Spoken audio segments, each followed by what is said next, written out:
অনুযায়ী আমাদের মাহফিলের কার্যক্রম এখনই শুরু হবে। আমি সকলকে বিনীতভাবে অনুরোধ করছি এদিক ওদিক ঘোরাফেরা না করে আমরা সকলে মাহফিলের প্যান্ডেলে এসে উপস্থিত হয়ে যাব এবং মনোযোগ সহকারে আল কুরআনুল কারীম আমরা শুনব। এ পর্যায়ে আপনাদের সামনে পবিত্র কুরআনুল কারীম থেকে মূল্যবান বয়ান পেশ করবেন সুমিষ্টভাষী ও উদীয়মান তরুণ বক্তা হযরত মাওলানা মুফতি মুস্তাফিজুর রহমান। হযরত মাওলানা মুফতি মুস্তাফিজুর রহমান মুহতামিম সতরুজপুর উম্মাহাতুল মুমিনিন মহিলা মাদ্রাসা সতরুজপুর মাগুরা। হযরতকে তার বয়ান পেশ করার জন্য অনুরোধ করছি।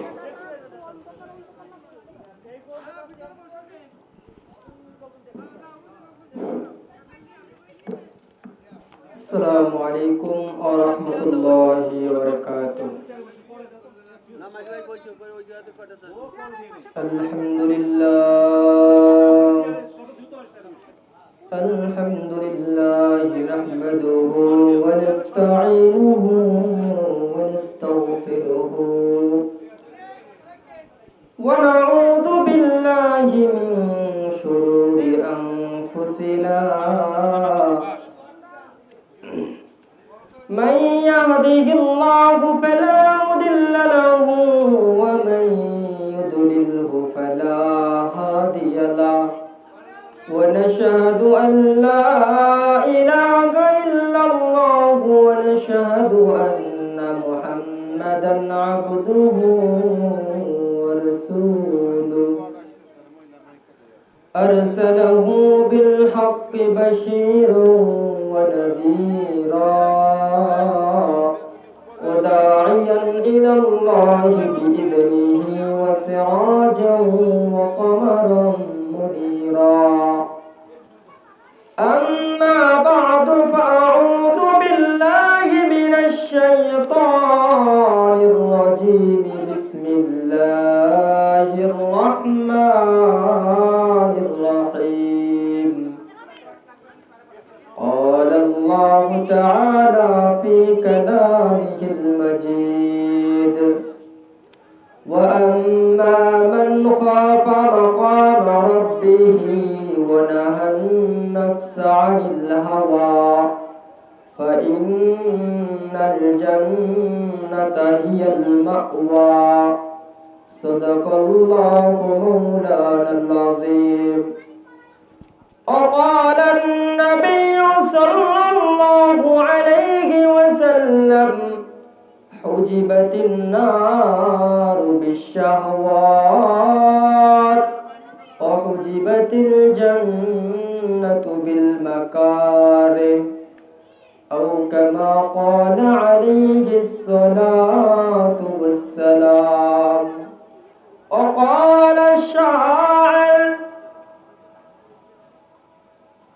यही हम सब मुसाफिर हैं, यही हम सब मुसाफिर हैं, वही आखिर ठिकाना,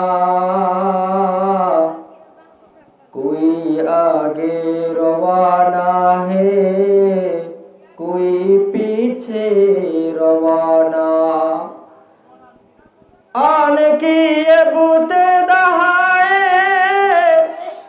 इब्तिदा जाने की नहीं, एके एके सब जाएगा, कोई भी मंदा नहीं। एके एके सब जाएगा, कोई भी मंदा नहीं।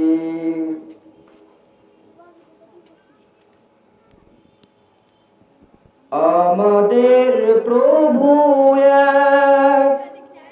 এক নবীর উম্মত, জীবন বিধান ঐশী বাণী কোরআন। তবে কেন কেন হে মুসলমান এক হও করি আহ্বান।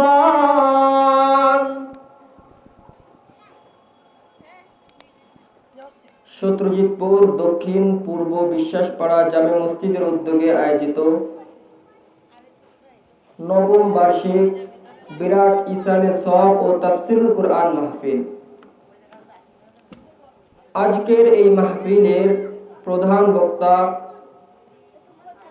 মুফাসসির কুরআন হযরত মাওলানা ইব্রাহিম খলিলুল্লাহ পাবনা। দ্বিতীয় বক্তা হযরত মাওলানা মুফতি ওমর ফারুক হক্কানি সাহেব। তৃতীয় বক্তা হযরত মাওলানা মাহবুবুর রহমান সাহেব, ইমাম ও খতিব অত্র মসজিদ।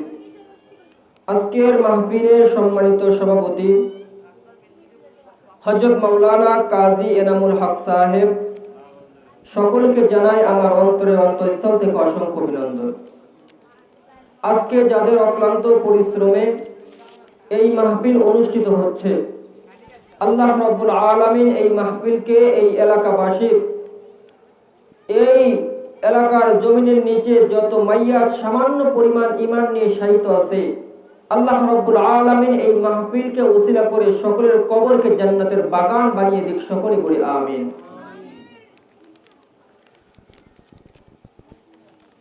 আজকের এই মাহফিল, একটা মাহফিল একদিন সম্ভব হয় না। অনেক পরিশ্রম করে একটা বছর এই মাহফিলের অ্যারেঞ্জমেন্ট করা হয়। মাহফিলের সফলতা ওই সময় আসবে যদি এই মাহফিলের বয়ানের মাধ্যমে বয়ান বক্তা শ্রোতা কোন একটা হিদায়াতের, কোন একটা আমল যদি হিদায়াতের উপরে চলে আসে, এটাই হলো সফলতা। একজন নামাজ পড়তো না, পড়া শুরু করছে। সুদ খাইতো, খায় না, নামাজ পড়তো না, পড়তেছে। রোজা রাখতো না, রাখতেছে। এইভাবে এই দিনই মাহফিল এই জন্যই করা হয়, প্রতি বছরে মানুষদেরকে একটা দিন বিশেষ করে তাদেরকে বোঝানো হয় যে আল্লাহ আমাদেরকে কি জন্য সৃষ্টি করেছে। দুনিয়াতে আমরা এই যে একদিন আমাদের বাপ দাদা উত্তরসূরি যারা আছে সকলে একদিন দুনিয়াতে ছিল, আজকে নাই, আমরা একদিন থাকবো না, এটা মনে করাই দেওয়ার জন্য মাহফিলগুলো করা হয়। কিন্তু আজকে সমাজের অবস্থা কি হয়ে গিয়েছে, মাহফিলের দিন যত আত্মীয় স্বজন আছে সকলকে দাওয়াত দিয়ে তাদের মেহমানদারিতে আমরা ব্যস্ত হয়ে যাই। মেহমানদারি করা নবীর সুন্নাত, আমরা চেষ্টা করব মাহফিলের পরের দিন করার জন্য, নাকি? মাহফিলের পরের দিন আপনারা রান্না করে খাবেন, আলহামদুলিল্লাহ, কিন্তু মাহফিলের দিন মেহমানদেরকে নিয়ে মাহফিলে আসবেন। হতে পারে আপনার বাড়িতে যে আত্মীয় স্বজন আসছে তারা হয়তো নামাজ কালাম পড়ে না বা দিনের কোনো বুঝ নাই, এখানে আসলে কিছু বুঝ আসতে পারে। এটাই কিন্তু আপনার সব থেকে বড় দাওয়াত। কথা বলেন ঠিক কিনা? আজকে আমি কোরআনের ভিতরে সূরা নাজিয়াতের 40 এবং 41 নম্বর আয়াত তেলাওয়াত করেছি। আল্লাহ রাব্বুল আলামিন বলেন, ওয়া আম্মা মান খাফা মাকামা রাব্বিহি, ওয়া আম্মা মান খাফা, এবং যে ভয় করে, মাকামা রাব্বিহি, আল্লাহর সামনে দাঁড়ানোকে।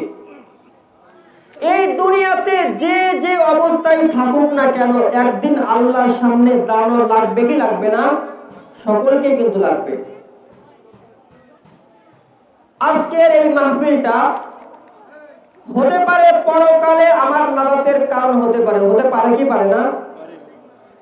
একটু দেখেন, সত্যজিৎপুর থেকে যদি কেউ মাগুরায় যাওয়ার ইচ্ছা করে, বাসে উঠলে 30 টাকা ভাড়া নেবে নাকি? একজন গরিব মানুষ বা কোনো প্রেক্ষাপটে তার কাছে টাকা নাই, হয়তো 10 টাকা আছে। এখন এই ব্যক্তি যদি বাসে উঠে, বাসের হেল্পারকে বলে, ভাই লজ্জা দিয়েন না, আমার পকেটে টাকা নাই, চিন্তায় হয়ে গিয়েছে, আমার পকেটে মাত্র 10টা টাকা আছে, আপনি আমাকে নিয়ে যান। বলেন তো ওই যে বাসের যে হেল্পার আছে সে নেবে কিনা? নেবে কিনা?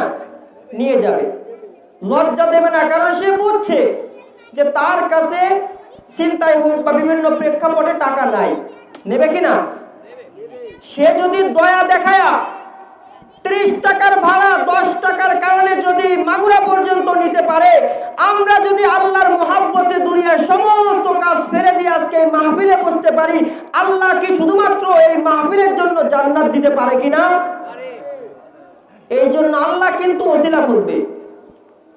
কিতাব খুললে আপনি দেখতে পাইবেন হাসরের ময়দানে আল্লাহ রাব্বুল আলামিন ফেরেশতাদেরকে বলবেন, ওগো আমার ফেরেশতারা, ওই জায়গায় দেখো আমার একটা বান্দা আছে, তাকে তোমরা জান্নাতে নিয়ে যাও। এমন সময় ফেরেশতারা বলবে, ওগো আল্লাহ, ওই বান্দা দুনিয়ার ভিতরে 60 বছর 70 বছর ব্যয় করেছে, কখনো তোমার নামটা পর্যন্ত স্মরণ করে নাই, কখনো তোমার ইবাদত করে নাই, তুমি তাকে জান্নাত কেন দিলে? আল্লাহ রাব্বুল আলামিন ফেরেশতাদেরকে বলবেন, ওগো আমার ফেরেশতারা, দুনিয়ার ভিতরে সে 60 বছর 70 বছর ব্যয় করেছে, এই 60 বছর 70 বছরে আমি আল্লাহকে একবার আল্লাহ বলে ডাক দেওয়ার কারণে আমি আল্লাহ রাব্বুল আলামিন তাকে জান্নাত দিয়ে দিলাম। সুবহানাল্লাহ। ওই সময় ফেরেশতারা বলবে, আল্লাহ, সে তো ইচ্ছা করে তোমার নাম নিয়েছিল না, আমরা সাক্ষী,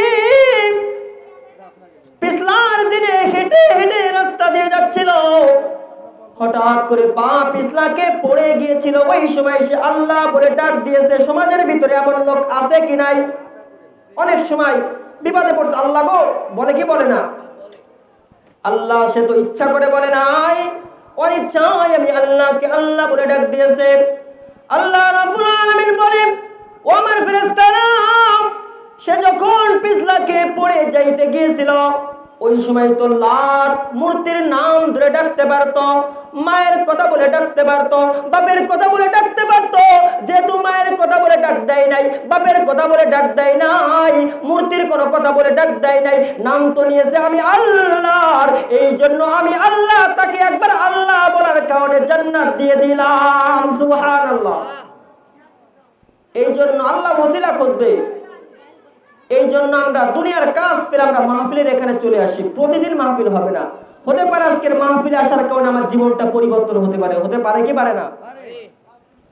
আল্লাহ রাব্বুল আলামিন কোরআনের ভিতরে বলতেছেন, ও দুনিয়ার মানুষ, আত্তাকুল্লাহ, আল্লাহকে ভয় করো। ভয় কাকে করতে হবে? আল্লাহকে কেন আপনি ভয় করবেন না? আপনি আপনার মাথা থেকে পা পর্যন্ত একটু চিন্তা করে দেখেন, এই বডিটা কে সৃষ্টি করেছেন? এই বডিটা আল্লাহ সৃষ্টি করেছেন। এক মুরব্বী 70 বছর জীবন যাপন করছে, তার একটা বাল্ব নষ্ট হয়ে গিয়েছে। এখন উন্নত চিকিৎসার জন্য লন্ডন চলে গিয়েছে বা মাদ্রাজ গিয়েছে, যাওয়ার পরে 10 লক্ষ টাকা খরচ করে বাল্ব লাগাইছে। লাগানোর পরে মুরব্বী কাশি দিচ্ছে। কি দিচ্ছে? কাশি দিচ্ছে। সঙ্গে সঙ্গে ডাক্তার বলতেছে, মুরব্বী, কেবল 10 লক্ষ টাকা খরচ করে তোমার একটা বাল্ব লাগাইয়া দিলাম, কাশি দিবে না, হাসি দিবে না, জোরে জোরে কথা বলবে না। মুরব্বির রাগ হয়ে গিয়েছে। ওই ডাক্তার, আমার আল্লাহ রাব্বুল আলামিন আমাকে যে বাল্ব দান করছে, 70 বছর কত চিল্লা চিল্লি করেছি, কত চিৎকার করেছি, তারপরও কখনো সমস্যা হয় নাই। তুমি মাত্র 10 লাখ টাকার একটা বাল্ব দিয়ে আমাকে যে আদেশ করতেছো, আমার এই বাল্বের কোনো প্রয়োজন নাই। সুবহানাল্লাহ।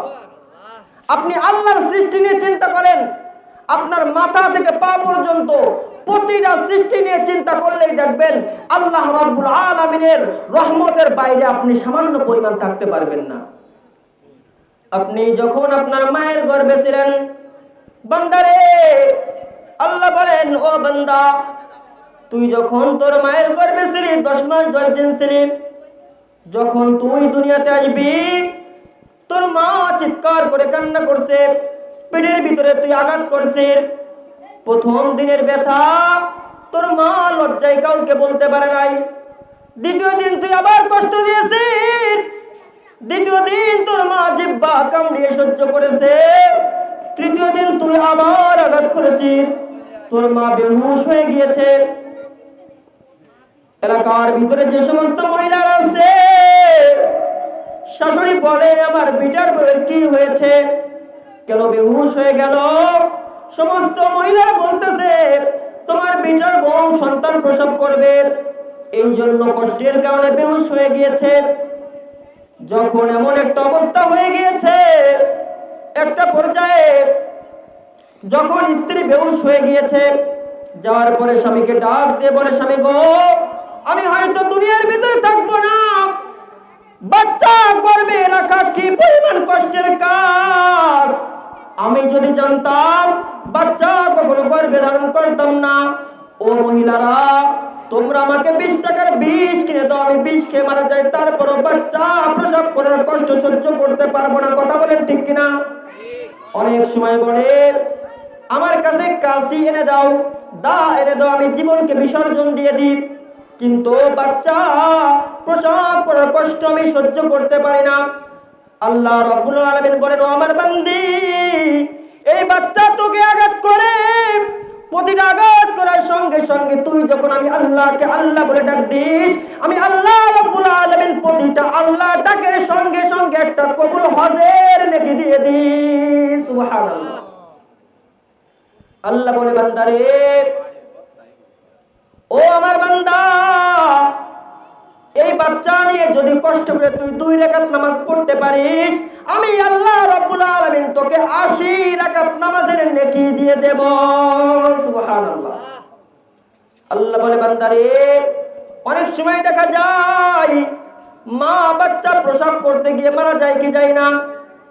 আল্লাহ বলে, বান্দারে, মহিলাদের জন্য তো জিহাদ ফরজ করা হয় নাই। একজন পুরুষ জিহাদ করতে যাচ্ছে, জিহাদ করে যদি গাজী হয়ে ফেরত আসে, সে যে পরিমাণ গাজীর নেকি পায়, একজন মা যখন বাচ্চা প্রসব করে পরিপূর্ণ সুস্থভাবে তার জীবনটা পায়, আল্লাহ রাব্বুল আলামিন তাকে গাজীর সমপরিমাণ নেকি দিয়ে দেন। সুবহানাল্লাহ।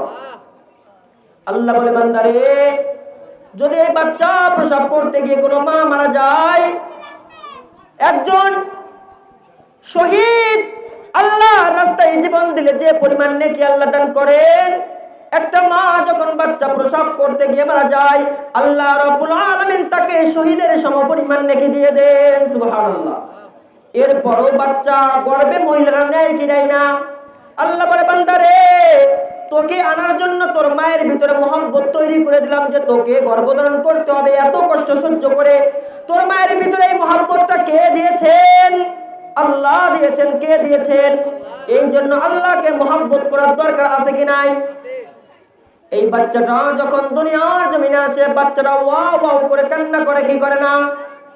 বাচ্চা বলে, ও দুনিয়ার মানুষ, তোমাদের সাথে আমার কি শত্রুতা? আমি এখানে নিরিবিরি মায়ের গর্ভের ভিতরে আমি একটা নাড়ি দিয়ে খাচ্ছিলাম, কেন তোমরা কেটে দিলে? ওয়া ওয়া করে কান্না করে। আল্লাহ রাব্বুল আলামিন বলে, ও বান্দা, তুই টেনশনের ভিতরে পড়ে গিয়েছিস, কোন জায়গা থেকে তুই খাবি? ছোট বাচ্চা কি ইনকাম করতে পারে? ইনকাম করতে পারে ছোট বাচ্চারা? আপনাদের এলাকায় ছোট বাচ্চারা হাঁটতে পারে, চলতে পারে? এত কষ্ট মারা দিয়েছেন। আল্লাহ বলে, বান্দারে, তুই একটা নাড়ি দিয়ে খাবার খাইতিস, এখন দুনিয়াতে আসার পরে তোর জন্য 2টা খাবারের ব্যবস্থা করে দিলাম। সুবহানাল্লাহ। আল্লাহকে কি ভয় করতে হবে না? এটা কে দিয়েছেন? যখন এই বাচ্চারা দুনিয়ার বুকে আসতেছে, আসার পরে মা যখন কান্নার আওয়াজ শুনতে পাইতেছে, সঙ্গে সঙ্গে মার সমস্ত ব্যথা দূর হয়ে গিয়েছে। সুবহানাল্লাহ। মা বলে, আমার সন্তানের কান্নার আওয়াজ মনে হয় শোনা যায়, আমার কোলে দাও। সঙ্গে সঙ্গে দাদি এসে টান দিয়ে নিয়ে যায়। এই যে দাদি আপনাকে কোলে নিচ্ছে, তার মনের ভিতরে মায়াকে সৃষ্টি করেছেন আল্লাহ। তাহলে আল্লাহকে ভয় করার দরকার আছে কি নাই? এরপরে মা নেওয়ার আগে দাদা কোলে নিচ্ছে, ফুফু কোলে নিচ্ছে। এই যে সমস্ত লোকের ভিতরে যে মোহাব্বত কে সৃষ্টি করে দিয়েছেন? আল্লাহ তৈরি করে দিয়েছেন। বলে, বান্দারে, তুই দুনিয়ার বুকে আসলিস, আপনারা একটু চিন্তা করে দেখেন, মাথায় চুল ওই বাচ্চারা থাকে কি থাকে না? চোখ থাকে কি থাকে না? নাক থাকে কি থাকে না? পা আছে, চোখ আছে, চুল আছে, কান আছে, সব ঠিক, কিন্তু মুখের ভিতরে দাঁত নাই। কারণ কি? কারণ কি? সব আছে কিন্তু নাই কি? দাঁত। আল্লাহ সব পরিপূর্ণ দিলেন, দাঁত দিলেন না কেন? একটু চিন্তা কখনো করছেন? আল্লাহকে ভয় করার দরকার আছে কি নাই বলেন? আল্লাহ বলে, বান্দারে তুই কেমন দুনিয়ার বুকে আসছিস? তোর তো কোনো ওই রকম বুদ্ধি আমি দিই নাই। অনেক সময় তোর মা তোকে দুধ খাওয়ানোর জন্য করে নিবে, তুই খেয়াল করবি না, খাইতে খাইতে হঠাৎ করে কামড় দিতে পারিস। এই কামড় দেওয়ার কারণে তোর মায়ের কষ্ট হইতে পারে। কামড়াইতে কামড়াইতে তুই ওই জায়গাকে ঝাঁঝরা করে দিতে পারিস। অনেক সময় হবে এই বাচ্চাকে মা দুধ পান করার ইচ্ছা করবে, কিন্তু খাওয়াইতে পারবে না ব্যথার কারণে। কথা বলেন ঠিক কিনা? আল্লাহ বলে, বান্দারে তোর তো চিন্তা ভাবনার কোনো ক্ষমতা দিই নাই, এই জন্য আমি আল্লাহ তোর সারা বডি পরিপূর্ণ দিয়েছি, কিন্তু মুখের ভিতরে দাঁত দিই নাই। সুবহানাল্লাহ। আল্লাহর সৃষ্টি নিয়ে চিন্তা করেন, পুরা বডি আল্লাহ কত সুন্দর করে সৃষ্টি করেছে, কিন্তু মুখের ভিতরে দাঁত দেয় নাই। কারণ হলো এইটা। আল্লাহ বলেন, বান্দারে তোর মায়ের স্তন থেকে তুই যে দুধ পান করিস, এই দুধ কিন্তু ঠান্ডা না। দুধ কি ঠান্ডা? আল্লাহ বলেন, এমন ঠান্ডা করি নাই যে ঠান্ডার কারণে তোর সর্দি কাশি হবে, তোর কষ্ট হবে। বান্দারে এমন গরমও করি নাই যে গরমের কারণে তোর মুখটা পুড়ে যাবে। আল্লাহ বলে, বান্দা এই দুধটা আমি অনেক মিষ্টি করি নাই, অনেক পানসেও করি নাই তোর খাবার সুবিধার্থে। তুই কেন আমি আল্লাহকে ভয় করবি না? আল্লাহকে ভয় করার দরকার আছে কি নাই? এরপরে এই বাচ্চাটা যখন আস্তে আস্তে আস্তে আস্তে আস্তে যখন 2 মাস বয়স হয়, এরপরে দেখবেন মুখের ভিতরে অনেক সময় দাদি বলে একটু পান খাওয়াই দি, বলে কি বলে না? অনেক সময় দাদা এখন বিস্কুট দিয়ে দিচ্ছে, ছোট বাচ্চা একটু তাকানো শিখছে, তাকাচ্ছে আর ভাবতেছে আল্লাহ সব তো দিলা, দাঁত দিলা না, বিস্কুটটা খাইতে পারি না, সকলে আমাকে দেখায় দেখায় খাইতেছে। আল্লাহ বলে, বান্দারে তোর টেনশন করার কোনো দরকার নাই। এই বিস্কুট বাঙ্গার 2টা মেশিন আল্লাহ 2টা দাঁত তখন উঠায় দেয়। সুবহানাল্লাহ। এই দাঁত কে দিয়েছেন? আল্লাহ। একটা পর্যায়ে বাচ্চার বয়স যখন 6 মাস হয়ে যায়, কয় মাস হয়ে যায়? যখন 6 মাস, এইভাবে আস্তে আস্তে যখন ওই বাচ্চার বয়স 6 বছর হয়ে যায়, দাদা বলে চলো তোমার নানার বাড়িতে চলে যাই। এখন দাদা নাতি সকলে নানার বাড়িতে যায়। যাওয়ার পরে যখন খানা খাইতে বসে, দাদার পাতে একটা রান দেওয়া হয় কি হয় না? নানার পাতে একটা রান দেওয়া হয়। এই 2টা রান ওই বাচ্চার পাতে উঠাই দেয় যে তুমি খাও। ওই বাচ্চা কামড়াইতে শুরু করে, কিন্তু ওর যে দাঁত, এই নরম দাঁত থেকে খাওয়া যায়? দাদা কয়, আরে নাতি পরে খাও, তুমি খাইতে পারবে না, আমি একটু চাবাই দিই। নানা বা আমি একটু তোমাকে নরম করে দিই। লাস্টে নানা আর দাদা মিলে খেয়ে ফেলাই দেয়, বাচ্চার খাইতে পারে না। আল্লাহ বলে, দুনিয়ার মানুষ এই বাচ্চাকে তোরা লোভ ধরাচ্ছিস, এখনই আমি আল্লাহ রাব্বুল আলামিন তার দাঁত নড়িয়ে নতুন গোশত খাওয়ার দাঁত দিয়ে দেবো। জোরে জোরে বলেন সুবহানাল্লাহ। হঠাৎ করে দাঁত নড়ে যায়। সে কি হাতুর দিয়ে বাড়াইতে নরম করছে? এটা কে করছেন? আল্লাহ করছেন। এই জন্য আল্লাহকে ভয় করার দরকার আছে কি নাই? আল্লাহ বলে, বান্দারে যদি তুই আমি আল্লাহকে ভয় করিস, তাহলে তোর জন্য আমি আল্লাহ রাব্বুল আলামিন জান্নাত রাখছি। আল্লাহ রাব্বুল আলামিন সূরা নাজিয়াতের 40 নম্বর এবং 41 নম্বর আয়াতের ভিতরে আল্লাহ বলেন, ওয়া আম্মা মান খাফা মাকাম রাব্বিহি, ওয়া আম্মা মান খাফা, যে ব্যক্তি ভয় করে মাকাম রাব্বিহি, তার রবের সামনে দাঁড়ানোর জন্য। এখানে কিন্তু আল্লাহ বলেন নাই মাকাম আল্লাহ, আল্লাহর সামনে দাঁড়ানোর কথা বলছেন। আল্লাহ বলছেন রবের সামনে দাঁড়ানো। রব কাকে বলে? রব বলে যে লালন পালন করে, তাকে বলে হয় রব। আপনি ছোট থেকে একটা পর্যায়ে দুনিয়া আসতেছেন, আল্লাহ আপনার দাঁত ছাড়া দিচ্ছেন, এরপরে দাঁত দিচ্ছেন, ওই দাঁত আবার ফেলায় দাঁত দিচ্ছেন। এই যে যা কিছু, আপনি যখন মায়ের গর্ভে ছিলেন আল্লাহকে বলছিলেন আল্লাহ আমার দুইটা চোখ দাও? কে কে বলছিলেন? বলছিলেন কেউ? আল্লাহ আমার সুন্দর নাক দাও, আল্লাহ আমার কান দাও, কেউ চাইছিলেন? কোনো কিছু তো চান নাই। কে দিয়েছেন? যিনি বান্দার যা প্রয়োজন দান করেন তার নাম হলো রব। আল্লাহ বলতেছেন রবের সামনে দাঁড়ানোকে ভয় করো। রব শব্দ বললে আল্লাহ খুশি হন। কি হন? আপনারা একটু খেয়াল করেন, যখন আপনারা রুকুতে তাসবিহ পড়েন সুবহান রাব্বিয়াল আযীম, সুবহানাল্লাহ বলেন না, সুবহান রাব্বি, আল্লাহর কথা বলেন, রবের কথা বলেন। আবার যখন সিজদার ভিতরে যান বলেন সুবহান রাব্বিয়াল আলা, কথা বলেন ঠিক কিনা? আবার যখন মুনাজাত করেন বলেন রব্বানা যালামনা, কি শব্দ বলেন? রব বলেন। বুঝাচ্ছেন আল্লাহ এই দুনিয়াতে আসার পর থেকে আজ পর্যন্ত কোনো কিছু তোমার কাছে চাইলাম না, বিনা চাওয়াই তুমি আমার এত সুন্দর চোখ দিলা, এত সুন্দর নাক দিলা, এত সুন্দর কান দিলা, এত সুন্দর বাল্বের ব্যবস্থা করলা, এত সুন্দর কিডনির ব্যবস্থা করলা। সুবহানা আল্লাহ, যে তুমি আমার রব, তোমার প্রশংসা আমি করতেছি। সুবহানাল্লাহ। আল্লাহকে ভয় করলে লাভ কি? আল্লাহকে ভয় করছেন। হারুন আর রশিদ নামক একজন বাচ্চা ছিল, নাম কি? হারুন আর রশিদ। হারুন আর রশিদ সে তার স্ত্রী জুবাইদাকে অনেক মহব্বত করত। একবার হারুন আর রশিদ এবং জুবাইদার ভিতরে মনোমালিন্য হয়েছে। স্ত্রী একটা পর্যায়ে রাগ হয়ে স্বামীকে বলছে, স্বামী গো তুমি জাহান্নামী। কি বলছে? তুমি জাহান্নামী। এই কথা বলার সঙ্গে সঙ্গে স্বামীর রাগ হয়ে গিয়েছে, আমাকে জাহান্নামী বললে? স্বামী বললেন আমি যদি জাহান্নামী হই তুমি তালাক, আমি যদি জাহান্নামী হই তুমি তালাক। বাচ্চা হারুন আর রশিদ টেনশনের ভিতরে পড়ে গেল। তারা তো আল্লাহকে ভয় করছে। কি করছে? আল্লাহকে ভয় করছে। আমাদের সমাজে যদি মোটামুটি তালাক একটা হয়ে যায়, হুজুর, অনেকে বলে হুজুর, এক হুজুরের কাছে গিয়েছি, বলে না কোনো সিস্টেম নাই। দুইজনের কাছে গিয়েছি, না সিস্টেম নাই। তিনজনের কাছে গিয়েছি, তিনজনই বলে কোনো সিস্টেম নাই। পরে আর এক হুজুরের কাছে গিয়েছি, বলতেছে 1000 টাকা দাও, মোটামুটি সিস্টেম করে দেব। বলেন 1000 টাকার বিনিময়ে হারামকে হালাল করা জায়েজ আছে?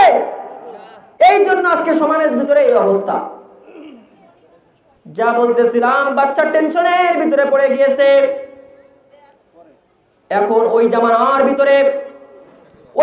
ভিতরে যত বড় বড় আলেম ছিল সকলকে বাচ্চার শাহী দরবারে উপস্থিত করা হয়েছে। ওই সময়ের বাচ্চাদের ভিতরেও কি ছিল? ভয় ছিল। কি ছিল? ভয় ছিল। ওই সময়ের একজন বাচ্চা, দিল্লির বাচ্চা, নাম তার কুতুবউদ্দিন বখতিয়ার কাকি রহমতুল্লাহি আলাইহি। এই আল্লাহর ওলি যখন দুনিয়া থেকে বিদায় নিয়ে চলে গেল, যাওয়ার সময় সে ওসিয়ত করে গেল, আমি যখন দুনিয়া থেকে বিদায় নিব, ও আমার সন্তানেরা, আমার জানাজা যে পড়াইবে তার ভিতরে 4টা গুণ থাকা লাগবে। কয়টা গুণ? 4টা গুণ থাকা লাগবে। 1 নাম্বার গুণ হলো আমার জানাজার নামাজ পড়ানোর জন্য প্রথম গুণ হলো ওই ব্যক্তি আমার জানাজার নামাজ পড়াইবে যে জীবনে কখনো তাকবীরে মুনাজাত শুনে নাই। ইমাম সাহেব জামাতে নামাজে আল্লাহু আকবার বলছে, তো ওই ব্যক্তি জামাতে আল্লাহু আকবার ইমানের সাথেই বলে হাত বাঁধছে। এই হলো 1 নাম্বার শর্ত। 2 নাম্বার শর্ত হলো আমার ইমামতি ওই ব্যক্তি করবে যার কখনো আসরের সুন্নাত ছড়ে নাই। কোন নামাজের সুন্নাত ছড়ে নাই? আসরের 4 রাকাত সুন্নাত ছড়ে নাই। 3 নাম্বার, ও আমার সন্তানেরা, আমি মারা যাওয়ার পরে যখন আমার জানাজার নামাজ পড়াইবে এমন ব্যক্তিকে আমার জানাজার নামাজ পড়ানোর জন্য উপস্থিত করবে যার কখনো তাহাজ্জুদের নামাজ ছড়ে নাই। 4 নাম্বার, আমার জানাজার নামাজ ওই ব্যক্তি পড়াইবে জীবনের ভিতরে সাবালক হওয়ার পর থেকে আজ পর্যন্ত কখনো বেগানা মহিলার দিকে তাকাই নাই। বেগানা মহিলার দিকে ফুজা হঠাৎ দৃষ্টি, এটা জায়েজ আছে, হঠাৎ করে আপনারা পড়ে গিয়েছে, আপনি দৃষ্টি সরায় ফেলেন, অর্থাৎ নজরে ফুজা, হঠাৎ দৃষ্টি ছাড়া কোনো বেগানা মহিলার দিকে তাকাই নাই। আমাদের সমাজে বর্তমান বড় বড় উলামা একরামের দিকে তাকাইলে মনে হয় এগুলো পাওয়া যায় নাকি? এই মাহফিলের ভিতরে মনে হয় অনেক লোক আছে এই চারটা শর্ত আছে। কেউ আছে? তাকবীরে ওরা শোনে নাই? আমারও তো নাই। তাকবীরে ওরা শোনে নাই, তাহাজ্জুদের নামাজ শোনে নাই, আসরের সুন্নাত শোনে নাই, আরেকটা কি তাহাজ্জুদ, আসরের সুন্নাত, তাকবীরে উলা, বেগানা মহিলার দিকে কখনো তাকাই নাই। বাবিকে দেখা যায় আছে নাকি? ওখানে একটু তাকানো যায়। যা হোক সন্তানরা, কুতুবউদ্দিন রহমাতুল্লাহি আলাইহির জানাজাকে নিয়ে সামনে নিয়ে বসে আছে। সন্তানরা কান্না করে, আমার বাবার অঙ্গীকার পূরণ করার জন্য এই চারটা গুণওয়ালা মানুষ লাগবে। আমার বাবা বলছে এই চারটা গুণওয়ালা ব্যক্তি যদি না পাওয়া যায় আমার বাবার জানাজা হবে না। আমার বাবা বলছে গুণ না পাইলে আমাকে দাফন করে দেবে, কিন্তু আমার জানাজার নামাজ জন্য কেউ না পড়ায়। সন্তানরা কান্না করতেছে, অনেক লোক জমা হয়েছে। সন্তানরা একটা পর্যায়ে বাপের খাটিয়া কাঁধে উঠাচ্ছে, জানাজা সারা দাফন করে দেবেন। হঠাৎ করে দেখা যায় সাধারণ একজন ব্যক্তি, জোরে জোরে বলেন সুবহানাল্লাহ, সাধারণ একজন ব্যক্তি, আলেম না, মুফতি না, মুফাসসির মুহাদ্দিস না, সাধারণ একজন ব্যক্তি, সামাজিক লোক, সামাজিকতা করে, কাতারের ভিতর থেকে আস্তে আস্তে সামনের দিকে আসতেছে। আসার পরে বলতেছে, কে গো তোমরা? খাটিয়া কাদের উপরে উঠাচ্ছ? না না, এই খাটিয়ার জানাজার নামাজ আমি পড়িয়ে দেব। সুবহানাল্লাহ। সকলে তাকায় দেখলো এই ব্যক্তিটা হলো শামসুদ্দিন তিবরি রহমতুল্লাহি আলাইহি, যিনি হলো ওই সময়ের বাদশা ছিল। দিল্লির কি ছিল? দিল্লির কুতুব মিনার আছে না, এই কুতুবউদ্দিনের নামে দিল্লির কুতুব মিনার। ওই সময়ের বাচ্চা, যে বাচ্চার ভিতরে চারটা গুণই পাওয়া গেল। জোরে জোরে বলেন সুবহানাল্লাহ। আপনারা বলতে পারেন আমাদের অনেক কাজ, কিন্তু তারা বাচ্চাই ছিল, তারপরও এই চারটা গুণ তার ভিতরে ছিল। সে সামনে চলে আসলো, আসার পরে জানাজার নামাজটা পড়ালো। জানাজার নামাজের পরে বলতেছে, ভাই তুমি 40 বছর দুনিয়ার ভিতরে জীবনকে ব্যয় করেছ, তোমার যে আমলগুলো তুমি কাউকে প্রকাশ করো নাই, তুমি যে আল্লাহর ওলি ছিলে কাউকে বলো নাই, কিন্তু আমাকে কেন মানুষের সামনে প্রকাশ করে দিলে? আজকে আমার আমলের প্রতি মানুষ যখন জেনে যাবে, আমার ভিতরে অহংকার আসতে পারে, আর অহংকার আসলে আমার আমলগুলো ধ্বংস হয়ে যাইতে পারে। ও বন্ধু, আজকে তোমার জন্য আমি এই জানাজার নামাজটা পড়া দিলাম, কিন্তু হাসরের ময়দানে তুমি আমাকে না নিয়ে জান্নাতে যেন না যাও। সুবহানাল্লাহ। ওই সময়ের বাচ্চাদের ভিতরে কেমন ভয় ছিল! যা হোক, বাচ্চা যখন ওই এলাকার সমস্ত আলেমদেরকে একত্রিত করছে, করার পরে বাচ্চা বলতেছে, আমি লজ্জিত হয়ে গেলাম, তোমরা ফয়সালা করে দাও। এই কথা বলার সঙ্গে সঙ্গে বাচ্চা ওই সময় যত আলেম আছে, বড় বড় আলেম আছে, সকলকে একত্রিত করছে। একত্রিত করার পরে বলতেছে, ও বাচ্চা, সমস্ত উলামা একরাম বলতেছে আপনি তালাকের কথা সরাসরি বলছেন, এখানে কোনো ছাড় দেওয়া যায় না, আমরা কোনো কথা বলতে পারবো না। ইমাম মালিক রহমতুল্লাহি আলাইহি বয়স অল্প, উনি হাসতেছে মিটিমিটি করে। যখন মিটিমিটি করে হাসতেছেন, তখন বাচ্চা হারুন আর রশিদ বলল, বাবা গো, তুমি কি এই ফয়সালা করতে পারবা? বলবে, আমি যদি ফয়সালা না করতে পারি আমি কি হাসি? আমি কি এমনি হাসতেছি? ফয়সালা করতে পারবো বলেই তো হাসতেছি। বাচ্চা খুশি হয়ে বলল, বাবা আমার সামনে আসো।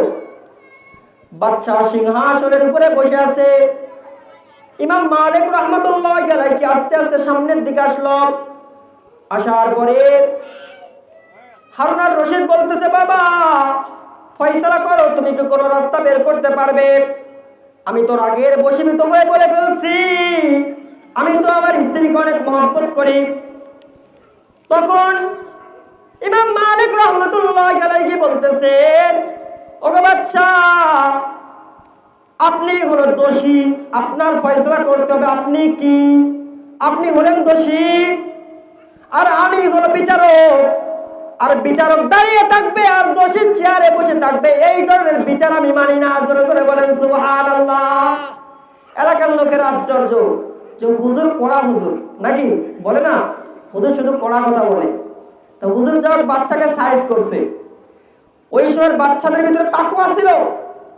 বাচ্চা হারুন আর রশিদ, তার ছেলে মামুন আর রশিদ, এই মামুন আর রশিদকে একটা হুজুরের কাছে পড়তে দিয়েছিল বাচ্চার ছেলে। বাচ্চা একদিন মাদ্রাসায় গিয়েছে, যাওয়ার পরে দেখতেছে বাচ্চার ছেলে মামুন আর রশিদ হুজুরের পায়ে পানি ঢেলে দিচ্ছে। বাচ্চা দেখে রাগ করে চলে আসছে। বাচ্চা হারুন আর রশিদ পরের দিন হুজুরকে ডাকাইছে। হুজুর তো খুব ভয়ে আছে যে বাচ্চার সামনে গেলে তো গলা কাটবে, আগের জামানায় এমন নিয়ম ছিল না, বাচ্চার সামনে কি উত্তর দেব। বাচ্চা হুজুরকে কাছে ডাকছে, ডাকার পরে বলতেছে, হুজুর আপনি কি করতেছিলেন? বলতেছে, আমি তো তাকে আদব শিক্ষা দিচ্ছিলাম, সে আমার পায়ে, বাচ্চার ছেলে হোক, সে আমার পায়ে পানি ঢেলে দিচ্ছে আর আমি পা ধুচ্ছি। বলে আপনি কিসের আদব শিক্ষা দিচ্ছেন?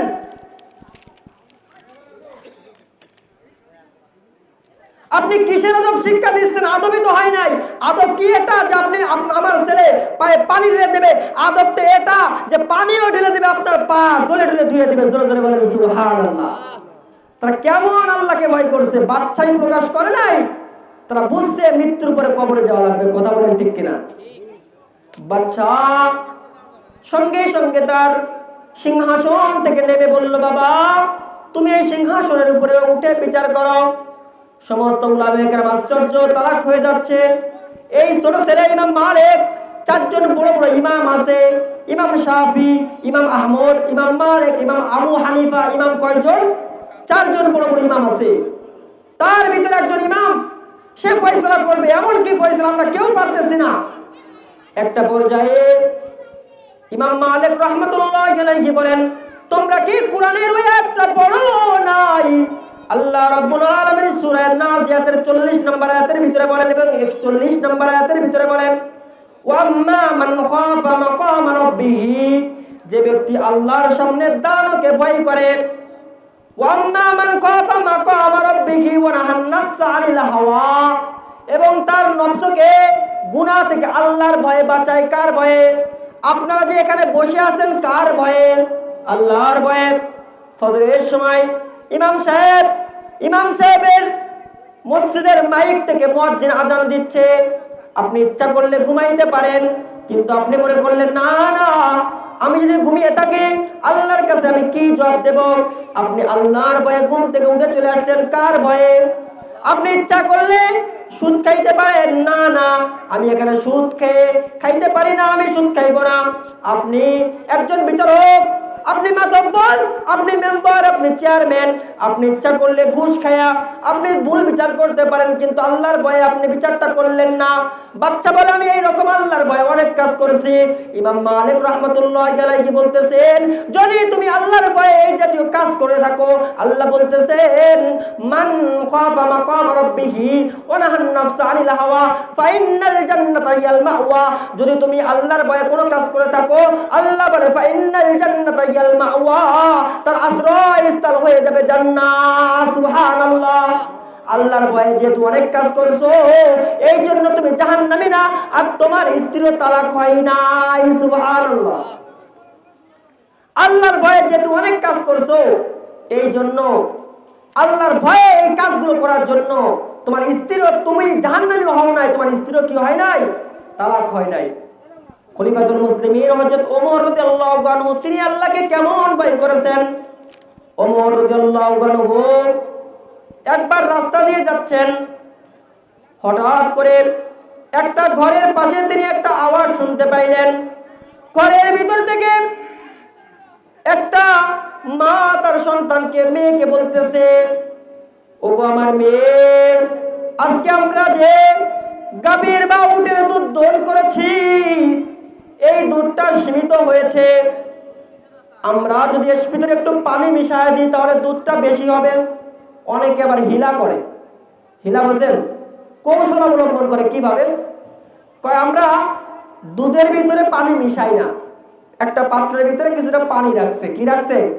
পানি রেখে এরপরে দুধ ঢেলে দিয়েছে। তাহলে পানির ভিতরে দুধ মিশাইছে, দুধের ভিতরে কি মিশাই নাই? পানি মিশাই নাই। এটা 2 নাম্বারই না? আল্লাহ জানে না সে কি করতেছে? এমন সমাজে আছে কি নাই? বাজারে যাবে গরু বিক্রয় করতে, এখন বাড়িওয়ালা স্ত্রীকে বলতে চাই একটা দাম বলো। বললো কেন দাম কেন বলো? বলবা তো? কত বলবো? বলো 80,000। গরুর দাম 60,000 টাকা। কয় হাজার টাকা? স্ত্রী বলছে 80,000 টাকা। এখন বাজারে নিয়ে গিয়েছে, যখন দাম দিতে যাচ্ছে যে গরুর দামটা কত, বলতেছে গরুর দাম তো ওই মনে হচ্ছে 55,000 50,000। কোথায়? আসার সময় আমার গরুর দাম হয়েছে 80,000 টাকা। এই 80,000 টাকা কে দাম দিয়েছে? স্ত্রী। কৌশল কি আল্লাহ জানে কি জানে না? তুমি যে 2 নাম্বারই করতেছো, আল্লাহ এটা কিন্তু জানে। ওমর রাদিয়াল্লাহু আনহু কেমন বাচ্চা ছিলেন, তার ভিতরে কেমন ভয় ছিল। ওমর রাদিয়াল্লাহু আনহু রাত্র বেলায় দেখতেছেন কার অবস্থা কি। হঠাৎ করে একটা ঘরের পাশে গিয়ে তিনি কান লাগাইলেন। ঘরের ভিতর থেকে একটা মহিলা বলতেছে, মাগো আজকে আমার গাভীর দুধ অল্প হয়েছে, এই জন্য এর ভিতরে কিছু পানি মিশা দিই। তখন মেয়েটা বলতেছে, মা গো পানি যে মিশ্রণ করবে খলিফাতুল মুসলিমিন ওমর রাদিয়াল্লাহু আনহু নিষেধ করেছেন। ওমর এমন ওমর ছিল, ওমর রাদিয়াল্লাহু আনহুকে শয়তান ভয় পাইত। সুবহানাল্লাহ। একবার নবী করিম সাল্লাল্লাহু আলাইহি সাল্লাম তিনি এক জায়গায় আছেন, তা ওই জায়গায় কিছু মহিলারা চিল্লাচিল্লি করতেছে। ওমর রাদিয়াল্লাহু আনহু যখন ওখানে আসলেন, মহিলা সকলে পালাইছে। নবী করিম সাল্লাল্লাহু আলাইহি সাল্লাম হাসতেছে। কি করতেছে? হাসতেছে। তখন ওমর রাদিয়াল্লাহু তাআলা আনহু বললেন, ওমর রাদিয়াল্লাহু আনহু বললেন, বারাকাল্লাহু ফি যিহকিকা, আল্লাহ আপনার হাসির ভিতরে বরকত দিক, আল্লাহ আপনাকে হাসি খুশি রাখুক। নবী আপনি হাসতেছেন কেন? নবী বলেন, ওমর তুমি আসার আগে এখানে কিছু মহিলারা চিল্লাচিল্লি করতেছিল, তোমার শব্দ শুনে সকল মহিলারা পলাইছে। সুবহানাল্লাহ। ওমর বলতেছে, এই মহিলা কত খারাপ, নবী আছে তারপরে থামে না। আমি ওমরের আওয়াজ পেয়ে সব থেমে গেল। তখন নবী বলেন, ওমর তুমি যে রাস্তা দিয়ে যাও শয়তান ওই রাস্তা দিয়ে যায় না। সুবহানাল্লাহ।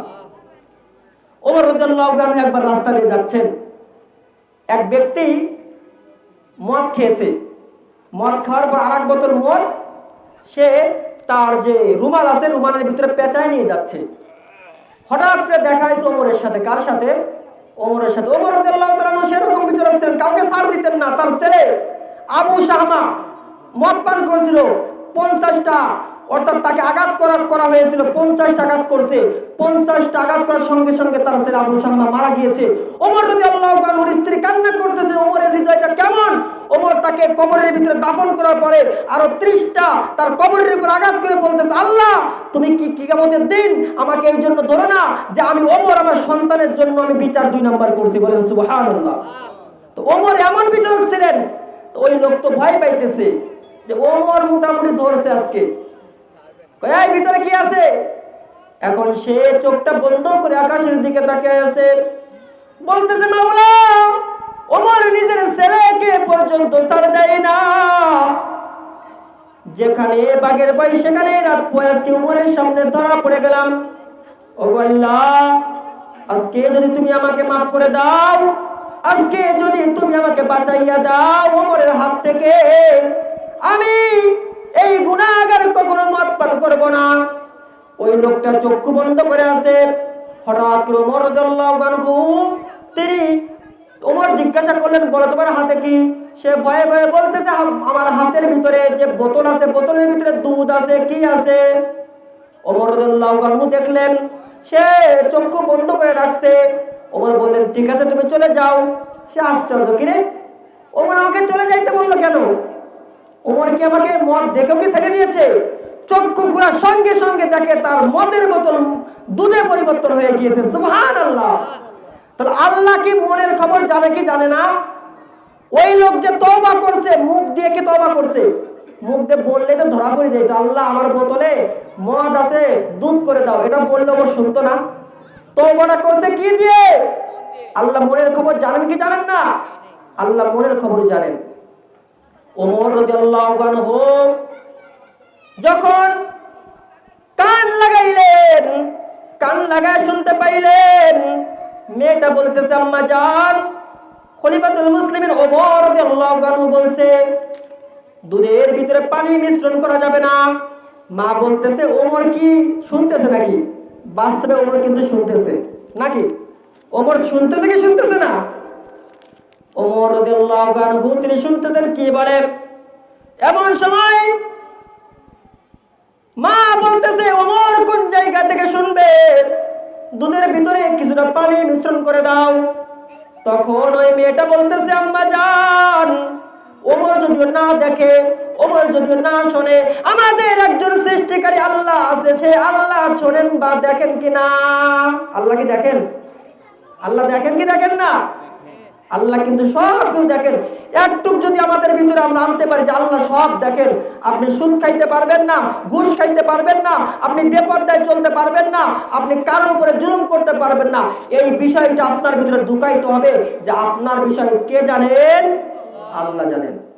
একজন পীরের অনেকগুলো মুরিদ আছে, পীর মুরিদ না, কথা একজনের কাছে কোরআন হাদিস শিখতে গিয়েছে, কথার কথা, বা 5 জন ছাত্র ধরেন, অনেক আবার পীর মুরিদের বিভিন্ন যাও, পীর মুরিদ তো আলহামদুলিল্লাহ যারা সহি আছে তো আলহামদুলিল্লাহ ভালো। এখন যাও শিক্ষকের কাছে গিয়েছে 5 জন ছাত্র, তা 5 জনের ভিতরে একজন গরিব, তাকে শিক্ষক অনেক মহব্বত করে। কি করে? অনেক মহব্বত করে। বাকি যে 4 জন কোটিপতির ছেলে ভিআইপি মেহমানদারি করে হুজুরের, কয়দিন পরে দাওয়াত দিয়ে খাওয়ায়, নাস্তা দেয়, হুজুর কিন্তু তাদেরকে বেশি মহব্বত করে না। হুজুর মহব্বত করে কাকে? ওই গরিবটাকে। তো ওরা আশ্চর্য, হুজুরে বলছে, হুজুর আমরা আপনাকে এত মহব্বত করি, আপনি ওরা বেশি মহব্বত করেন কেন? হুজুর বলতেছে, ঠিক আছে, তোমরা 5 জনে 5টা মরক জবাইকে নিয়ে আসো, কেউ যেন না দেখে। একজন চলে গেছে বাথরুমের ভিতরে। কোথায়? বাথরুমের ভিতরে কেউ কি থাকে? ওখানে গিয়ে জবাইকে নিয়ে চলে আসছে। কেউ দেখছে? তার অনুযায়ী কেউ তো দেখে নাই। আর একজন ঘরে গিয়ে, স্ত্রী বেরো ঘর থেকে, কাজ আছে, যে স্ত্রীকে বের করে দিয়ে মরকটা জবাই করে নিয়ে চলে আসছে। আর একজন পানির তলে ডুব দিয়ে মরক জবাই করছে। এইভাবে 4 জন 4 জায়গায় গিয়ে জবাই করে নিয়ে চলে আসছে। হুজুর এখানে তাড়াতাড়ি হুকুম মানতে হবে। আর ওই যে গরিব, যাকে উস্তাদ পছন্দ করে না, সে আস্ত মরক নিয়ে চলে আসছে। হুজুর বলতেছে, তুমি আস্ত লেখে তোমরা জবাই করছো?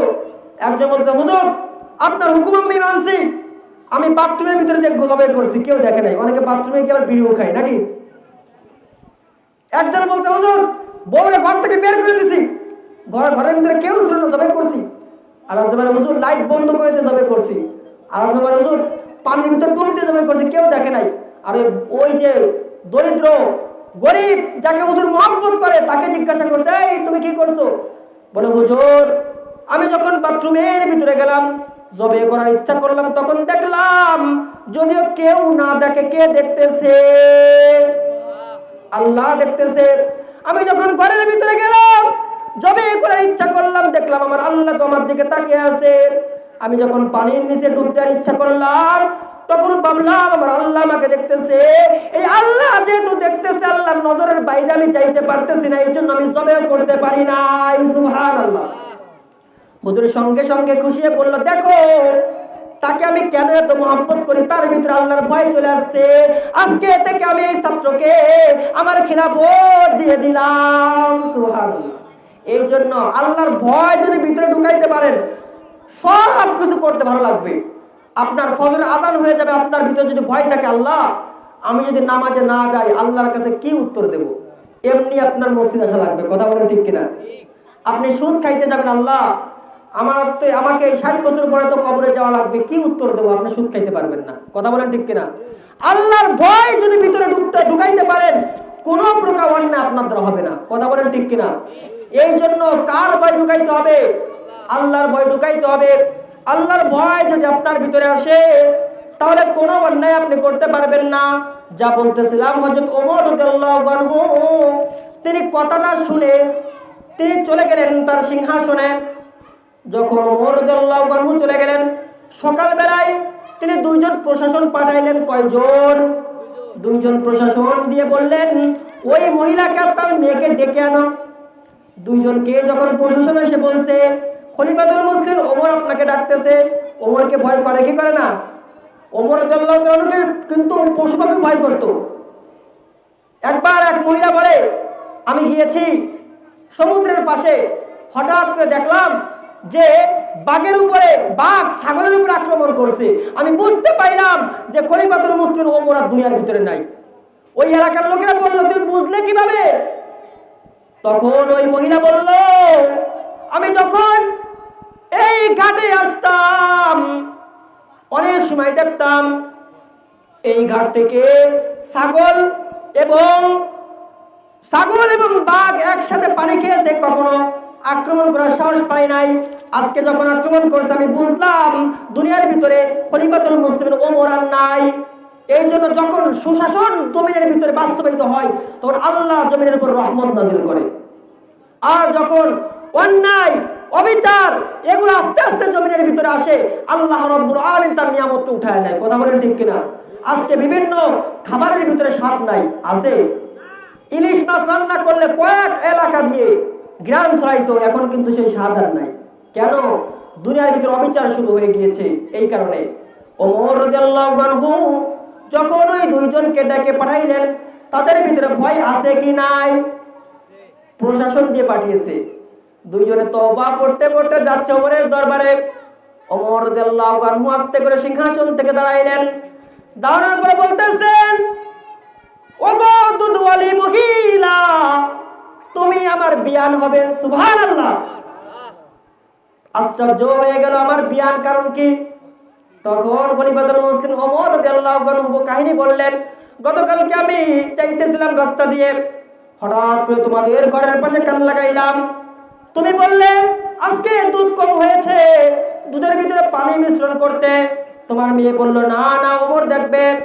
তখন তুমি বললে, ওমর কোন জায়গা থেকে আসবে? আমি তখন ওই জায়গায় ছিলাম। ওই সময় তোমার মেয়ে বলছে, আল্লাহ তো দেখছে, যে মেয়ের ভিতরে কেউ না দেখুক এই আমানতদারিতা আছে, ওই মেয়ে যা হোক আমার সংসার আসলে কখনো দুর্নীতি করতে পারবে না। কথা বলেন ঠিক কিনা? যা বলতেছিলাম, যখন ওই মেয়েকে ওমর রাদিয়াল্লাহু আনহু ছেলের সাথে বিবাহ দিয়ে দিল, এখন একটু চিন্তা করে দেখেন, খলিফাতুল মুসলিমিন আল্লাহকে ভয় করার কারণে যদি একজন খলিফাতুল মুসলিমিনের ছেলের সাথে যদি দুধওয়ালির মেয়ের যদি বিবাহ দিতে পারে, আর যদি আমরা আল্লাহকে ভয় করি, আল্লাহ কি আমাদেরকে জান্নাত দিবে না? দেবে না আল্লাহ জান্নাত?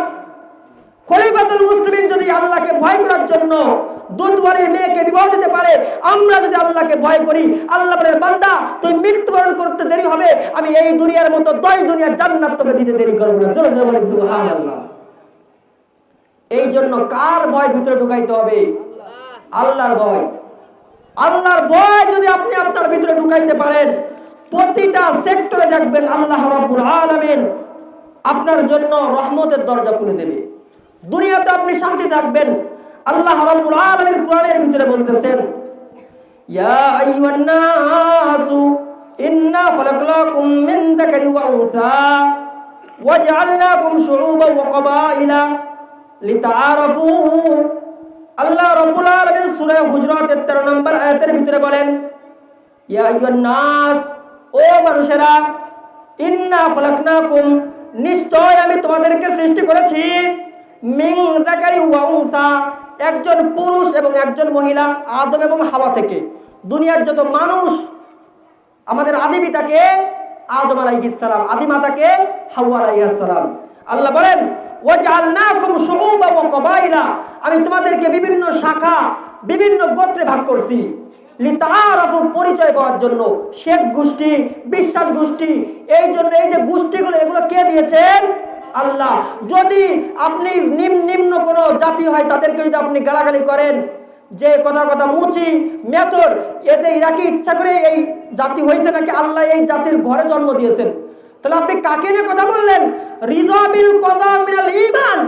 ফিকার একটা নিয়ম যে আল্লাহ যাকে যে অবস্থার উপরে সৃষ্টি করছে ওর উপরে সন্তুষ্ট থাকা ঈমানের আলামত। আপনি যদি ওইটা বলে খুঁটা দেন, তাহলে আপনি আল্লাহকে খুঁটা দিলে আপনি জাহান্নামী। কথা বলেন ঠিক কিনা? আল্লাহ বলেন, ইন্না আক্রামাকুম ইনদাল্লাহি আতকাকুম, তোমাদের ভিতরে সর্বশ্রেষ্ঠ মানুষ সে যে আমি আল্লাহকে ভয় করে। কথা বলেন ঠিক কিনা?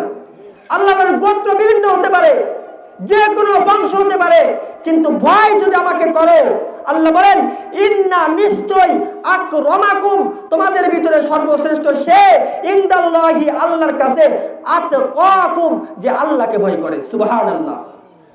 আল্লাহ বলেন যে তোমরা তাকওয়া অবলম্বন করো। আল্লাহ কোরআনের ভিতরে আল্লাহ বলতেছেন সূরা হাশরের 18 নম্বর আয়াতে, ইয়া আইয়ুহাল্লাযীনা আমানু, ও ঈমানদার গণেরা, ইত্তাকুল্লাহ আল্লাহকে ভয় করো। আল্লাহ ঈমানদারদেরকে ভয় করতে বলেছেন। কাদেরকে? তার মানে কাফেররা ভয় করবে না। আল্লাহ জানেন যে ঈমানদাররা এরা বেশি ভয় করে, এই জন্য আল্লাহ এদের প্রতি কি করছেন? মুখাতাব করছেন। অনেক ঈমানদার বলতে আমি তো ঈমানদার, নামাজ পড়ি, রোজা রাখি, ওই সুদ একটু খালি কি হবে নাকি? আমি তো নামাজ পড়ি, আমি তো দান করি, নামাজ না পড়লে কি হবে? আমি তো দান করি, জুলুম একটু করলে কি হবে? কথা বোঝেন নাই? আল্লাহ ঈমানদারদেরকে ভয় করতে বলছেন যে ঈমানদার হইছো ভয় করো। আল্লাহ বলতেছেন ওয়াল তানজুর নাফসুম মা কদ্দামাত লিগাদ, ওয়াল তানজুর নাফসুম মা কদ্দামাত লিগাদ, ওয়াল তানজুর যেন তুমি লক্ষ্য করো, নাফসুম মা কদ্দামাত লিগাদ প্রতিটা মানুষ যেন লক্ষ্য করে ভবিষ্যতের জন্য তারা কি পৌঁছাইতেছে। আপনি চিন্তা করে দেখেন, এখন যদি মারা যান, আজকে রাত্রে আপনি মারা গেলেন, আপনার যে আমলগুলো করছেন এগুলো কবরে যাবে কি যাবে না? আপনার 20 তলা বিল্ডিং যাবে, যাবে আপনার 20 তলা বিল্ডিং, আপনার 3 টুকরা কাপড় দিয়ে কিন্তু পাঠানো হবে, যে কাজগুলো করছেন এটাই কিন্তু যাবে। আল্লাহ বলতেছেন ওয়াত্তাকুল্লাহ আল্লাহকে ভয় করো, ইন্নাল্লাহ খাবীরুম বিমা তা'মালুন, বান্দা তুমি যে কি করো সব আমি জানি। আল্লাহ রাব্বুল আলামিন কোরআনের ভিতরে তাকওয়ার ব্যাপারে সহযোগিতা করতে বলছেন।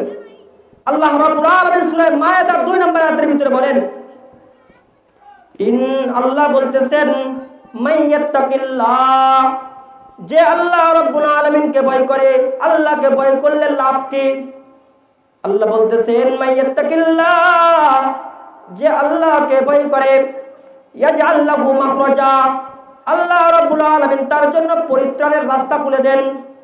যতই পেরেশানি হোক না কেন, আল্লাহ বলেন বান্দারে তুই যদি আমি আল্লাহকে ভয় করতে পারিস, তোর সমস্ত জায়গা থেকে যত দুর্ব্যবহার আছে, যত কঠিন জায়গাগুলো আছে, সব জায়গা থেকে আমি তোর জন্য রাস্তা সহজ করে দেব। আল্লাহ বলেন বান্দারে যদি তুই আমি আল্লাহকে ভয় করিস, আল্লাহ বলেন ইয়াজআল লাহু মাখরাজা ওয়া ইয়ারযুকহু মিন হাইসু লা ইয়াহতাসিব, আল্লাহ বলেন বান্দা আমি এমন জায়গা থেকে তোর জন্য রিজিকের ব্যবস্থা করব তুই কখনো ভাবিস না। সুবহানাল্লাহ। আপনি ভ্যানে 2 জন প্যাসেঞ্জার উঠাইছেন, মনে করতেছেন হাই যদি এখন আমি এই প্যাসেঞ্জার 2 জন নামাই দিই 20 টাকা ইনকাম করতে পারবো না, ওই নামাজ যা হয় হোক। আপনি মনে করলেন আপনি ওই 2টা প্যাসেঞ্জার নামাই দিয়ে নামাজে যান, হতে পারে আল্লাহ রাব্বুল আলামিন এর বদৌলতে আপনার 4 জন প্যাসেঞ্জারের ব্যবস্থা করতে পারে কি পারে না? হতে পারে আপনি 2 জন নিয়ে চলে গেলেন, আপনার ভ্যানে এমন অ্যাক্সিডেন্ট হলো বা এমন একটা সমস্যা হয়ে গেল 2000 টাকা চলে গেল, যাইতে পারে কি পারে না? আল্লাহ বলে বান্দা তোর বালা মুসিবত দূর করে দেব, রিজিকের মালিক তো আমি আল্লাহ, তুই দোকানে সাকারটা বন্ধ করে নামাজে চলে যা, এরপর আমি ফেরেশতাদেরকে পাঠিয়ে হলো তোর বেচা কেনার ব্যবস্থা করে দেব। সুবহানাল্লাহ। বরকত কাকে বলে? আপনি 1000 টাকা ইনকাম করছেন, একটা রোগ হলো 2000 টাকা চলে গেল, বরকত হলো? আপনি ইনকাম করছেন 200 টাকা, কোনো রোগ নাই, এটা কিন্তু বরকত। এই জন্য তাকওয়ার ভিতরে কি আছে? বরকত আছে। কি আছে? বরকত। উদাহরণ দেওয়ার সময় নাই। আল্লাহ বলতেছেন যে বান্দা যদি তোমরা তাকওয়া অবলম্বন করো, আল্লাহ কোরআনের ভিতরে বলতেছেন তাআওয়ানু আলাল বিররি ওয়াত তাকওয়া, তোমরা পরস্পরের তাকওয়ার ব্যাপারে সহযোগিতা করো। তাকওয়ার ব্যাপারে কি করো? সহযোগিতা করো। একজন তাকওয়া অর্জন করতে চাচ্ছে তার পরিবেশ করে দাও, তাহলে কি হবে? একজন আপনার কাছে ঋণ চাইতে আইছে, ভাই আমার অনেক অবস্থা খারাপ, আমার মেয়েকে বিবাহ দিতে হবে, বা এই সমস্যা ওই সমস্যা, আমাকে 2000 কর্জ দেন। আপনি যদি তাকে ঋণ দেন, তার জায়গায় আপনি যদি তাকে সুদ দেন, আপনি ইচ্ছা করলে সুদেও দিতে পারেন, ইচ্ছা করলে ঋণও দিতে পারেন। দান 2 প্রকার। দান কয় প্রকার? 2 প্রকার। একটা দান হলো বিনিময় ছাড়া দান করে দেওয়া। আপনি মসজিদে 1000 টাকা দিয়েছেন, মাদ্রাসায় 2000 টাকা দিয়েছেন, এটা কি পাওয়ার জন্য? বিনিময় ছাড়া দান। আরেকটা হলো বিনিময়ের দান। আপনি একজনকে বললেন ভাই আপনাকে 2000 টাকা কর্জ দিলাম, আপনার প্রয়োজন, আপনি 2 মাস পরে ফেরত দিলেন। আপনি এই যে দান, এটাও কিন্তু এক প্রকার দান। এই দানটা হলো ফেরত নেওয়ার জন্য। আল্লাহ বলে বান্দা যে পরিমাণ টাকা কর্জে হাসানা দিলি এই পরিমাণ নেকি আমি তোমাকে দান করে দিলাম। সুবহানাল্লাহ। এই 2000 টাকা দান করলে যে নেকি হইতো, এই যে কর্জ দিলি, এই জন্য আমি ওই পরিমাণ টাকা দানের নেকি দান করে দিলাম। সুবহানাল্লাহ। এরপরে 2 মাস পরে সে ফেরত দিতে পারতেছে না, অবস্থা আমার হয় কি হয় না? বলে বান্দা, এরপরে যদি তুই সময় বাড়িয়ে দিস, প্রতিদিন এর ডবল টাকা আল্লাহর রাস্তায় দান করার সময় পরিমাণ নেকি দান করবো। সুবহানাল্লাহ। এই জন্য তাকওয়ার জন্য সহযোগিতা করতে হবে। একজন আপনার কাছে বিচার নিয়ে গিয়েছে, আপনি মেম্বার, আপনি মাতব্বর, আপনি চেয়ারম্যান, আপনি সঠিক বিচারটা করলেন, ঘুষটা নিলেন না, তাহলে আপনি কি করলেন? সহযোগিতা করলেন না? সহযোগিতা করলেন কি করলেন না? আল্লাহ বলে বান্দারে, তাআওয়ানু আলাল বিররি ওয়াত তাকওয়া, তোমরা পরস্পরে সহযোগিতা করো কল্যাণ এবং তাকওয়ার ব্যাপারে। ওয়ালা তাআওয়ানু আলাল ইসমি ওয়াল উদওয়ান, এবং তোমরা গুনাহ এবং অবাধ্যতার জন্য তোমরা কি করো না? প্রতিযোগিতা করো না। আপনি সুন্দর একটা সিনেমা দেখছেন, বলছেন এই আজকে সুন্দর একটা সিনেমা দেখছি, এইটা সে আপনার কথা শুনে নেট থেকে নামাই দেখলো, এই গুনার ভাগিদার কিন্তু আপনি হবেন। কথা বলেন ঠিক কিনা? একজন নামাজ পড়ে না, আপনি তাকে মসজিদে নিয়ে গেলেন, ভালো কাজ। এই লোক যতদিন নামাজ পড়বে আপনার আমল নামে নেকি লেখা হবে। জোরে বলেন সুবহানাল্লাহ। এই জন্য তাকওয়ার জন্য কি করতে হবে? মানুষকে সহযোগিতা করতে হবে। ইন্নাল্লাহা শাদীদুল ইকাব, আল্লাহ বলছে বান্দারে, ইন্নাল্লাহা, নিশ্চয় আল্লাহ রাব্বুল আলামিন শাদীদুল ইকাব, কঠিন শাস্তিদাতা। যদি দুনিয়াতে তাকওয়া অবলম্বন না করো, মানুষের ক্ষতির কাজে লেগে যাও, তাহলে দুনিয়াতে তুমি 60 বছর পরে তোমাকে কবরে যাওয়া লাগবে। একটু চিন্তা করে দেখেন, আপনাকে কবরে রাখার জন্য দূরের লোকেরা যাচ্ছে, কারা রেখে যাচ্ছে? আপনার কাছের লোকেরাই। আল্লাহ বলছে বান্দা দেখ, মারা গিয়েছিস, যে ছেলের জন্য বাড়ি করলি, যে ছেলের জন্য বিল্ডিং করলি, যে ছেলের জন্য মাঠ করলি, যে ছেলের জন্য রাস্তায় ভ্যানে আসিস নাই, 10 টাকা বাঁচলে ছেলের জন্য ভবিষ্যতে কল্যাণ হবে, ওই ছেলে আজকে তোকে কবরে রেখে আসতেছে। দূরের লোকেরা না, নিজের ছেলেরাই কিন্তু কবরে রাখে। এই জন্য তাকওয়া যারা অবলম্বন করছে, আল্লাহ রাব্বুল আলামিন তাদেরকে কোনো জায়গায় বাঁধান না। আল্লামা তারিক জামিল মাদ্দাজিল্লাহুল আলিয়া, আল্লাহ তার নেক হাত বৃদ্ধি করুক, বেচারা একটা ঘটনা বলতেছিলেন। উনি বলেন, আমি ফিলিস্তিনের জর্ডানে চলে গেলাম। ফিলিস্তিনের ভিতরে 2টা উপত্যকা আছে, একটা হলো জর্দান আর একটা হলো গাজা। এই জর্দান উপত্যকায় অনেক নবী রাসূলরা আসছেন, আর গাজা উপত্যকায় বর্তমান যুদ্ধ চলতেছে, মুসলমানদের উপরে নির্যাতন করা হচ্ছে। যা বলতেছিলাম, উনি বলেন আমি যখন জর্দানে গেলাম, যাওয়ার পরে একজন মুরব্বী আমাকে দাওয়াত দিয়েছে। আমি তার বাড়িতে গেলাম, বাড়িতে যাওয়ার পরে দেখলাম তার 2টা রুম। কয়টা রুম? ওই রকম উন্নত জায়গায় 2টা মাত্র রুম। আর রুমের ভিতরে এক রুমে আমি এবং সে থাকলাম, আর এক রুমে আমার বিবি এবং তার 6 মেয়ে, 1 স্ত্রী, তারা সকলেই ঘরের ভিতরে থাকলো। এইভাবে যখন তারা ঘরের ভিতরে থাকে, যখন আমি দেখলাম তাদের ঘরের ভিতরে মাথার নিচে দেওয়ার জন্য 2টা ইট রাখছে। কি রাখছে? ইট রাখছে। সাদা সিধা ঘর। আমাকে খানা খাইতে দিল। আমি যখন খানা খাইতে গেলাম, হঠাৎ করে আমি খানা খাওয়ার সময় দেখলাম আমার বিবি যখন খানা খাবে, এই বিবি খানা খাওয়ার সময় তিনি জোরে জোরে বিসমিল্লাহ পড়ে নাই। কি পড়ে নাই? বিসমিল্লাহ জোরে জোরে পড়ে নাই। ওই ঘরে 2 মাসের একটা বাচ্চা ছিল, ওই বাচ্চাটা আস্তে করে হাতটা ধরে ফেললো। 2 মাস বলতেছি, বাচ্চাটার বয়স হলো 2 বছর। কয় বছর? 2 বছর। সে হাতটা ধরে ফেলে বলতেছে আপনি কি বিসমিল্লাহ পড়ছেন? কত সুন্দর শিষ্টাচার।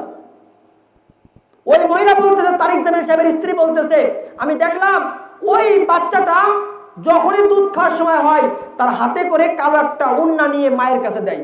কারণ এই বাচ্চা যখন দুনিয়ার বুকে আসছে, ওই সময় থেকে এই বাচ্চাকে যখন মা দুধ পান করিয়েছে, তার ওই বাচ্চার চোখটা বেঁধে দিয়েছে, যাতে করে তার স্তনের দিকে তাকাইতে না পারে। কেমন তাকওয়া তাদের ভিতরে!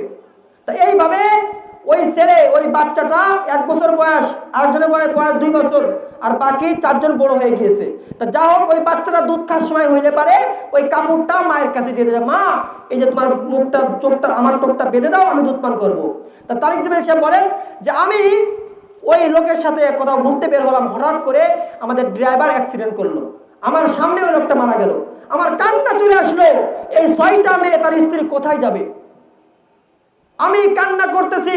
এমত অবস্থায় আমরা সকলে ধরে ওই যুবককে, ওই লোককে তার বাড়িতে আনলাম। আনার পরে যখন তার স্ত্রীদের সামনে আনলাম, স্ত্রীরা চিল্লাচিল্লি করে কোনো কান্না করে না, তারা চোখ দিয়ে অশ্রু ঝরতেছে।